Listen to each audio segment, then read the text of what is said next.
মৌমাছি নিজে সারাদিন কষ্ট করে মধু সংগ্রহ করে, আর আমরা মানুষরা এক নিমেষেই তা ভেঙে চুরে খেয়ে ফেলি। তেমনি আমাদের সমাজে কিছু শিক্ষিত বিত্তবান মানুষ আছে, তারা অসহায় খেটে খাওয়া মানুষদের কষ্টে উপার্জিত সম্পদ এক নিমেষেই খেয়ে ফেলে। দিন শেষে আমরা আর মানুষ হতে পারলাম কই? সকালে মারা গেলে দুপুর পর্যন্ত নিজের বিছানায় থাকার সাধ্য নেই। রাত হতে না হতেই দুনিয়াতে আপনার জন্য একটু জায়গা হবে না, আপনাকে তাড়াতাড়ি করে মাটি দেওয়া হবে। হয়তো 2-4 দিন পর মানুষ আপনাকে ভুলেই যাবে, কেউ খবর রাখবে না। বাড়ির পাশেই কবরস্থান, তাতে কেউ দেখতেও যাবে না, যেমনটা আপনি নিজেও করছেন।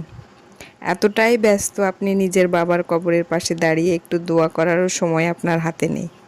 কিসের জন্য, কার জন্য করছেন এত কিছু, যেখানে কিছু সময়ের ব্যবধানে কেউ আপনাকে মনেই রাখবে না? তাই সময় থাকতে আল্লাহর পথে ফিরে আসুন, নিজেকে একজন প্রকৃত মানুষ হিসেবে গড়ে তুলুন। আশা করি কথাগুলো আপনাদের জীবনের কিছুটা হলেও পরিবর্তন আনতে সাহায্য করবে। ভিডিওটা সম্পূর্ণ দেখার জন্য আপনাকে অসংখ্য অসংখ্য ধন্যবাদ।